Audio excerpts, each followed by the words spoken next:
कहानी की शुरुआत होती है आज से कई 100 साल पहले। उस वक्त लोगों को अगर किसी भी औरत पर शक हो जाता कि ये काला जादू करती है तो उन्हें डायन मान के कैद कर लिया जाता था और फिर उस डायन को सबके सामने फांसी दे दी जाती। एक शख्स जिसके हाथ में एक धार्मिक किताब है, उसमें लिखी बातों के हिसाब से उसने औरतों को उनकी सजा सुनाई। कुछ औरतें जो मामूली जादू टोना करती थी अपनी गलती मानकर माफी मांगने लगी, लेकिन एक डायन जो एक आंख से अंधी थी उस आदमी को श्राप देते हुए बोली, नरक में चलेगा तू।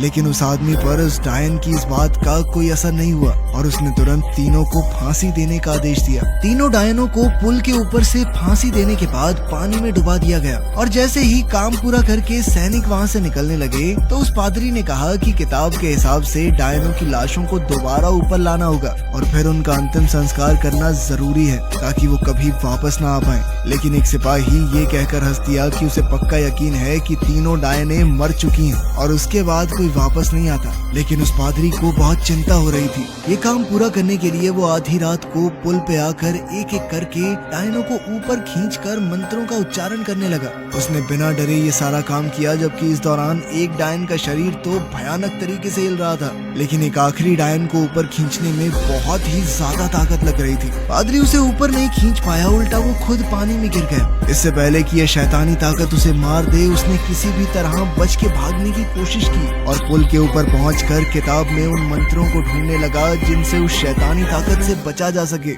लेकिन उसे ज्यादा वक्त नहीं मिला क्योंकि तभी उस डायन की शैतानी आत्मा पानी के ऊपर कूद आई और अपनी शक्तियों का इस्तेमाल करते हुए उस डायन ने किताब को जला डाला। साथ ही उसने पादरी को बिल्कुल वैसी ही मौत दी जैसी उसने उन सबको देने की कोशिश की थी। अब कहानी कुछ साल आगे बढ़ गई। यहाँ पर युद्ध की तैयारी चल रही है। हजारों सिपाहियों में से एक योद्धा बेमैन और उसका साथी फेल्सन आपस में मजाक में तू मैं कर रहे थे कि कौन ज्यादा दुश्मनों को मारेगा और कुछ ही मिनटों में युद्ध शुरू हो गया। ये दोनों ही युद्ध कला में माहिर जबरदस्त योद्धा हैं। मिलकर अगले कुछ सालों में इन दोनों ने बहुत से युद्ध लड़े और हमेशा भगवान के विरुद्ध बोलने वालों के खिलाफ जीत हासिल की। उनका भगवान के नाम पर छेड़ा हुआ ये युद्ध ना दिन देखता था ना मौसम, और वो हमेशा अपने दुश्मनों को मौत के घाट उतारने के लिए तैयार रहते। कई साल बाद एक युद्ध में बेमन की सेना स्मिर्ना नाम के एक शहर पर हमला करने आ पहुंची, पर वो दुश्मनों को पहचान नहीं पाए और बेमन ने अपनी तलवार से एक औरत को काट डाला।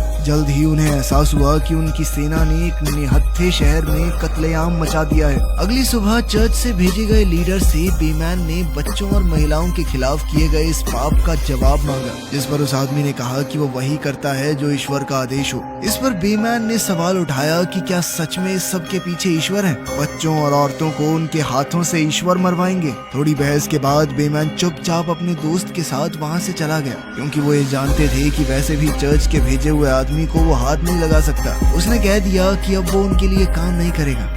एक महीने बाद वो दोनों रहने के ठिकाने की तलाश में एक घर में घुसे, लेकिन यहाँ कोई नहीं था। थोड़ा ढूंढने पर उन्हें एक बिस्तर पर एक पति पत्नी मरे हुए मिले, जिनका शरीर पूरी तरह छालों से भरा हुआ था। इससे पहले कि ये बीमारी उन्हें भी जकड़ ले, उन्होंने वहाँ से निकलकर घर को जला दिया। जल्द ही उन्हें एक शहर दिखाई दिया जिसके ऊपर कई 100 कौवे उड़ रहे थे। बेमन वहाँ थोड़ा बहुत राशन पानी ढूंढने के लिए जाना चाहता था, लेकिन फेल्सन का मन नहीं मान रहा था। उसके हिसाब से यहाँ जाना ठीक नहीं रहेगा, लेकिन जरूरत के कारण वो दोनों वहाँ पहुँच ही गए। ये पूरा शहर बीमारी से जूझ रहा था। लोग ईश्वर से प्रार्थना कर रहे थे कि उन्हें शैतान के श्राप से छुटकारा मिले। दोनों योद्धाओं को कुछ भी समझ नहीं आ रहा था। हालात को समझाते हुए एक सिपाही जोहान ने उन्हें बताया कि एक शैतानी बीमारी प्लेग है जो हर जगह फैली हुई है और इसका कोई इलाज नहीं। बेमन घोड़ों के लिए चारे का बंदोबस्त कर ही रहा था कि तभी उसकी कुछ मदद करते हुए एक बच्चे से उसकी तलवार गिर गई और दुकान के मालिक ने तलवार पर बना निशान देख लिया। पहचाने जाने के डर से वो और फेल्सन जल्द से जल्द वहाँ से निकलने लगे, लेकिन जल्द ही कुछ सिपाहियों ने उन्हें चारों तरफ से घेर लिया। शुरुआत में तो वो दोनों योद्धा जबरदस्त तरीके से लड़ रहे थे, पर फिर उन्होंने देखा कि बहुत सारे तीरंदाज निशाना साधे उनके सर पर खड़े हैं। कोई चारा न बचने पर आखिरकार दोनों दोस्तों ने अपने हथियार डाल दिए, जिसके बाद उन्हें बंदी बना लिया गया। तभी डबल जैक नाम के एक आदमी ने, जो चर्च के लिए काम करता था, सिपाहियों को रोका और बेमैन की तलवार पर बने निशान को ध्यान से देखा। फिर वो इन लोगों को एक दूसरे कमरे में ले गया, जहाँ प्लेग से ग्रस्त चर्च के मेन प्रीस्ट ने इन्हें बताया कि ये नर्क से भेजा हुआ अंधेरे की डायन का श्राप है और यहाँ शहर में उन्होंने ऐसी ही एक डायन को कैद कर रखा है जिसे उस पवित्र मोनेस्ट्री में ले जाना होगा जहाँ सोलोमन की किताब की आखिरी कॉपी मौजूद है। उस किताब के मंत्रों से ही इस डायन और उसके श्राप को खत्म किया जा सकता है। लेकिन बेमैन ने सवाल किया कि इस काम में आपको हमारी क्या जरूरत है, जिस पर प्रीस्ट ने बताया कि चर्च के सारे सैनिक इस प्लेग से ग्रस्त हो चुके हैं, यहाँ बहुत सी जानें गई हैं और उन दोनों की मदद के लिए फादर डेबलजैक और जोहान को उनके साथ भेजा जाएगा। लेकिन बेमैन ने कहा कि अब वो चर्च के लिए काम नहीं करता और उनकी मदद करने से साफ इनकार कर दिया। बेमैन जानता था कि उसके इस फैसले के लिए उन दोनों को जेल में डाल दिया जाएगा और वहीं उसे वो औरत भी मिली जिसे डायन कह रहे थे, लेकिन वो डायन तो बिल्कुल नहीं लग रही थी। फेल्सन ने इस बात का मजाक बनाया कि चर्च की मदद के लिए ना करने पर उस हेड प्रीस्ट की शक्ल देखने वाली थी। बाद में बेमैन की आंख उस औरत के रोने की आवाज से खुली और उसने देखा कि उस बेचारी के शरीर पर चाबुक के निशान थे। उस लड़की की वो हालत देखकर उसका दिल पिघल गया और बेमैन चर्च की मांग पूरी करने के लिए तैयार हो गया। बाद में मोनेस्ट्री तक पहुंचने का प्लान बनाते हुए जोहान ने उन्हें आगाह किया कि जंगल वाले रास्ते पर आज तक जो भी गया कभी वापस नहीं लौटा। वो सबसे छोटा रास्ता है पर है बेहद खतरनाक। बेमैन ने पूछा कि क्या आज तक उस मोनेस्ट्री तक कोई गया भी है, जिस पर डेबलजैक उन्हें हैगमार नाम के एक आदमी से मिलवाने ले गया जिसे रास्ता अच्छे से पता है, पर वो इस वक्त धोखाधड़ी के आरोप में जेल में बंद है। बेमैन ने हैगमार को आजादी और माफी देने की बात कही अगर वो उन लोगों की मोनेस्ट्री तक पहुंचने में मदद करे तो, जिसके लिए हैगमार तुरंत ही तैयार हो गया। प्रीस्ट ने डायन के खाने में नींद की गोलियां मिलाकर उसे सुला दिया और प्लान बनाया कि उसे नींद में यहाँ से लेकर जाएंगे। लेकिन उसके पास जाते ही डायन ने उस पर अचानक हमला बोल दिया, पर फिर बेमैन और फेल्सन ने डायन को पकड़ के उसकी गुद्दी में तलवार दी, जिसके बाद वो आसानी से बेहोश हो गई। फिर उसे पिंजरे में डाल दिया गया और इसी के साथ मोनेस्ट्री की तरफ उनका सफर शुरू हुआ। तभी हमने देखा कि उस कमरे में मेन प्रीस्ट की मौत हो गई। सफर के दौरान जोहान ने प्रीस्ट से उस लड़की के बारे में जानने की कोशिश की कि क्या वो सच में डायन है और इस बात का क्या सबूत है, क्योंकि वो डायन लगती तो कहीं से नहीं। डेबलजैक ने बताया कि ये लड़की अकेली घूम रही थी अजीबोगरीब बातें करते हुए और उसके आने के 15 दिन बाद ही प्लेग पूरे शहर में फैल गया और बाकी सभी शहरों से भी यही खबर आ रही थी जहाँ भी इसे देखा गया। इस पर जोहान ने प्रीस्ट की बात को गलत साबित करते हुए कहा कि मेरे गांव में तो ये लड़की कभी नहीं देखी गई, फिर वहाँ प्लेग कैसे फैल गया। वहीं बेमन और फेल्सन को शक हुआ कि कोई उनका पीछा कर रहा है और इस घुड़सवार का पता लगाने के लिए उन्होंने जाल बिछाया। जल्द ही उनका पीछा करता हुआ वो आदमी जाल में फंस गया। उस जवान लड़के ने अपना नाम के बताया और कहा कि वो भी उन्हीं की तरह एक योद्धा बनना चाहता है। अगर वो मोनेस्ट्री तक जाने वाले बेड़े में शामिल होगा तो लोग उसे बच्चा समझना छोड़ देंगे। इस बात पर फेल्सन हंस दिया और कहा कि बच्चे चला जाए यहाँ से, जिस पर के ने उसे तलवारबाजी के मुकाबले के लिए ललकारा, जिसके बाद फेल्सन उसे सबक सिखाने के लिए तैयार हो गया। वो तलवारबाजी में एक माहिर योद्धा था जिसने कई युद्ध लड़े थे। इसी वजह से उसने के को बुरी तरह हराया ताकि उसका घमंड चूर चूर हो जाए। लड़ाई को बीच में ही रोकते हुए बेमन ने कहा कि इस लड़के को अपने साथ ले चलो, वैसे भी ये काफी बाहर आ चुका है शहर से। सूरज ढलने पर बेमन जब उस लड़की को खाना देने आया तो उस लड़की ने उसे बातों में उलझाकर अपने पास बुलाया। बेमन ने उससे पूछा कि तुम्हें चाबुक से इसी प्रीस्ट ने मारा है क्या, जिस पर लड़की ने हामी भरते हुए कहा कि मैं मरना नहीं चाहती। लड़की की आंखों में खौफ था। उसने बताया कि उसके गांव की एक निर्दोष लड़की को डायन बताकर पानी में फेंक दिया गया था। वो जैसे तैसे बच गई, लेकिन फिर उसे आग में फेंक कर मार दिया गया। बेमन ने उससे वादा किया कि उसे अपने आप को निर्दोष साबित करने का पूरा मौका मिलेगा और उसे वैसी कोई भयानक मौत बिल्कुल नहीं दी जाएगी। जब वो बाकियों के पास वापस लौटा तो डेबलजैक ने उसे आगाह किया कि उस डायन से दूर रहो, वो तुम्हारे दिमाग से खेल कर उसे भटकाने की कोशिश करेगी। खैर, रात भर डायन की रखवाली करना जरूरी था। पहली बारी जोहान की थी, लेकिन जल्द ही प्रीस्ट वहाँ आया और कहा कि अब इसे मैं देखता हूँ। जोहान को जाते देख वो डायन रोने लग गई और कहा कि मुझे छोड़कर मत जाओ इस प्रीस्ट के साथ अकेले। उसे रोता देख जैसे ही जोहान उसके करीब गया, डायन ने उसे गले से पकड़ लिया। प्रीस्ट जोहान को बचाने के लिए आगे बढ़ा तो डायन ने प्रीस्ट का क्रॉस उसी के हाथ में गाड़ दिया। जब बाकी सब शोर सुनकर वहाँ पहुँचे तो डायन पहले ही वहाँ से भाग चुकी थी। डायन को ढूंढते हुए वो एक गांव में पहुंचे जहां एक भागती हुई औरत उन्हें दिखी, लेकिन जैसे ही वो उस तक पहुंचे तो पता चला कि ये तो कोई और थी। अचानक उन्होंने किसी और को दूसरी दिशा में भागते हुए देखा तो सब ने उसका पीछा किया। वो एक पतले से रास्ते में पहुंचे जहां एक छोटी सी भूल भुलैया थी। वहां पर कई लोगों की लाशें एक साथ पड़ी सड़ रही थी। ये लोग शायद इस बीमारी से ही मरे थे। वहीं दूसरी ओर जोहान को अपनी मरी हुई बेटी की आवाजें सुनाई दे रही थी और वो उस आवाज का पीछा करने लगा। जब वो आवाज तक पहुंचा तो वहाँ कोई कोई और नहीं बल्कि के था। के ने जोआन को जगाने की बहुत कोशिश की, लेकिन जोआन उसे लगातार अपनी बेटी के नाम से पुकार रहा था और डरते हुए के ने उसकी छाती में अपनी तलवार दाग दी। जब सब लोग वहाँ पहुँचे तो के ने उन्हें पूरी बात बताई। उधर फेल्सन को वो डायन लड़की मिल गई जो अभी भी भागने की कोशिश कर रही है। पकड़े जाने पर लड़की ने कहा कि वो बहुत डरी हुई थी, इसीलिए भागी। प्लीज मुझे उस मॉनेस्ट्री में मत लेकर जाओ, वो मुझे मार डालेंगे। लड़की को दोबारा से कैद करके सभी आगे बढ़े। अगली सुबह सब ने जोआन की आत्मा की शांति के लिए प्रार्थना की, जिसके बाद डेविल जैक ने बेमन को बताया कि डायन के कारण ही उन्होंने अपने साथी को खोया है और वो सभी सोच समझ कर बातें करें, क्योंकि डायन सब कुछ सुन सकती है और वो सबकी कमजोरियों को उनके खिलाफ इस्तेमाल भी करेगी।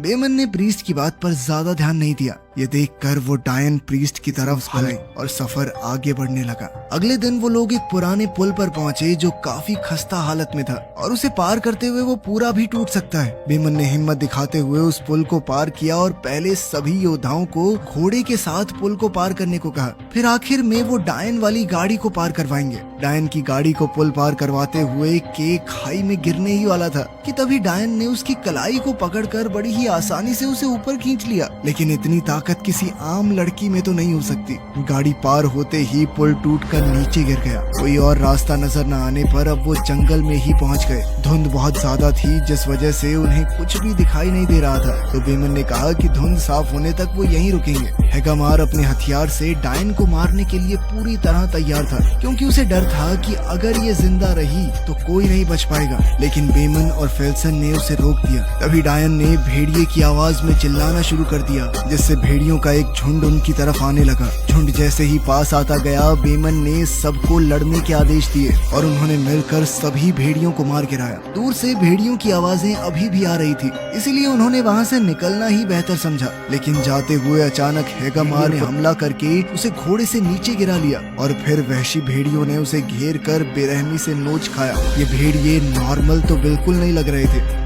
अगली सुबह बेमन ने डायन को जान से मारना चाहा। प्रीस्ट ने उसे रोकने की कोशिश की, लेकिन बेमन ने उसे धक्का देकर हटा दिया। पर फिर फेल्सन ने उसे समझाते हुए कहा कि वो पहुंचने ही वाले हैं, अब वो मॉनेस्ट्री दूर नहीं है। अपने काम को अंजाम देने के लिए उन्हें थोड़ा सा सब्र रखना होगा। जल्द ही वो मॉनेस्ट्री पहुंच भी गए। के ने एक छोटी सी जगह से अंदर घुसकर सबके लिए दरवाजा खोला और प्रीस्ट सबको पूजा घर की तरफ ले गया, ये सोचकर कि वहाँ उसके साथी प्रीस्ट मौजूद होंगे। लेकिन वो बीमारी यहाँ तक भी पहुँच चुकी थी और मोनेस्ट्री में मौजूद सभी लोग अब बस मरे पड़े थे। डेविल जैक हिम्मत हार कर ईश्वर से दया की भीख मांगने लगा। तभी बेमन ने उसे रोका, क्योंकि एक प्रीस्ट अब भी जिंदा था। किताब की तरफ इशारा करके और भगवान का नाम लेते हुए उसने भी दम तोड़ दिया। डेविल जैक ने किताब देखी और बेमन ने उससे पूछा कि क्या तुम ये मंत्र पढ़ सकते हो। जल्द ही वो शुरू करने के लिए पूजा घर से बाहर आए। तभी वो डायन अपनी पूरी असलियत स्वीकारते हुए कहने लगी कि सालों से चर्च ने उसके लोगों को मारा है और अब वो बदला लेकर रहेगी।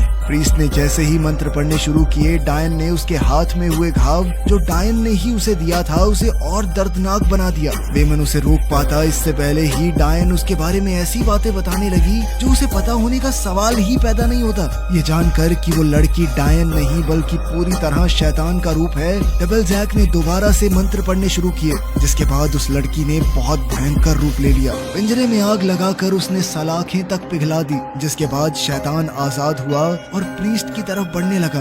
कोई भी उसे रोकने की ताकत नहीं रखता था। डेविल जैक ने पवित्र जल से उसे भस्म करने की कोशिश की, लेकिन ये शैतान अब पंखों वाला दानव बनकर उड़ गया और मोनेस्ट्री के अंधेरे कोने में छुपकर गायब हो गया। उन सब ने मिलकर अब शैतान को पकड़ने के लिए प्लान बनाया और बेमन ने के से कहा कि तुम्हें लड़ने की जरूरत नहीं है, लेकिन के पीछे नहीं हटा और वो हर हालत में मरते दम तक लड़ना चाहता था। उसके इस जज्बे को देखकर बेमन ने उसे एक योद्धा घोषित किया।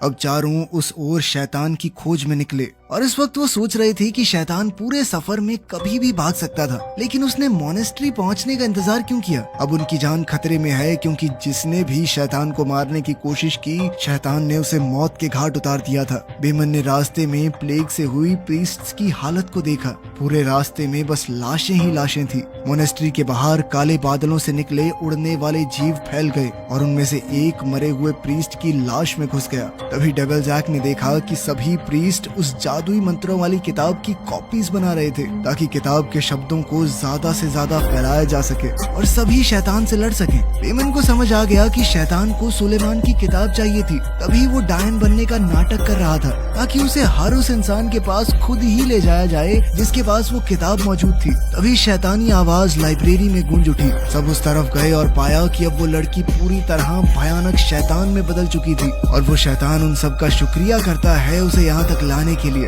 जैसे ही डबल जैक मंत्र पढ़ने लगा तो शैतान हमला करने लग गया और किताब की सभी कॉपीज को आग लगा दी। अब तक सभी प्रीस्ट्स की लाशें गायब हो चुकी थी और जल्द ही वो अंधेरे से दोबारा जिंदा होकर उन पर हमला करने लगे क्योंकि अब वो शैतान के वश में थे। वो हर तरफ से आ रहे थे, कुछ छत पर उल्टे चल रहे थे। डबल जैक की जान जाते जाते बची और बेमन को समझ आया कि प्रीस्ट्स का सर काटने के बाद ही उनके अंदर का शैतान मरेगा। उधर डबल जैक मंत्र पढ़ने में लीन था और सभी योद्धा प्रीस्ट से लड़कर अपनी जान बचा रहे थे। तभी एक प्रीस्ट ने फेल्सन पर पीछे से हमला किया। फेल्सन ने उसे मार डाला लेकिन खुद भी घायल हो गया। डबल जैक को बचाने वाला अभी कोई नहीं था और जैसे ही वो किताब के पास गया शैतान ने बुरी तरह उसकी गर्दन मरोड़ दी। प्रीस्ट की मौत हो गई और जैसे ही शैतान किताब उठाने लगा बेमन ने पवित्र जल उसके ऊपर फेंक दिया, जिसके बाद शैतान ने गुस्से में बेमन की गर्दन पकड़कर कहा कि वो इस किताब का हर एक कतरा मिटा देगा। फेल्सन ने शैतान पर पीछे से हमला किया लेकिन शैतान ने उसे अपने पंखों में समेट कर राख कर दिया। जैसे ही वो दोबारा बेमन की तरफ बढ़ा के ने मंत्रों का उच्चारण शुरू कर दिया और वो क्रिया को दोबारा से पूरी करने में लग गया, जिससे शैतान को बहुत गुस्सा आ रहा था। लेकिन बेमन शैतान को घसीटते हुए दीवार तक ले गया और 2 खंजरों से उसके पंखों को दीवार में गाड़ दिया ताकि वो हिल ना पाए और के अपनी प्रार्थना पूरी कर सके। शैतान का शरीर धीरे धीरे तड़प कर लपटों में जलने लगा और उस लड़की का शरीर शैतान से आजाद हुआ जिस पर डायन होने का आरोप था। शैतान के जाने के बाद अब के बेमन के पास पहुंचा तो देखा कि उसके घाव बहुत गहरे थे और वो बच नहीं पाएगा। बेमन ने के से कहा कि किसी भी हाल में इस लड़की को बचाए रखना, इसकी कोई गलती नहीं थी। आखिर में के और उस लड़की ने सभी योद्धाओं का शुक्रिया अदा करते हुए उन्हें अलविदा कहा और वो अपने अपने घोड़े पर सवार होकर घर की ओर निकल पड़े। वीडियो पसंद आई तो लाइक कर देना, चैनल को सब्सक्राइब कर लेना। मिलते हैं अगली वीडियो में।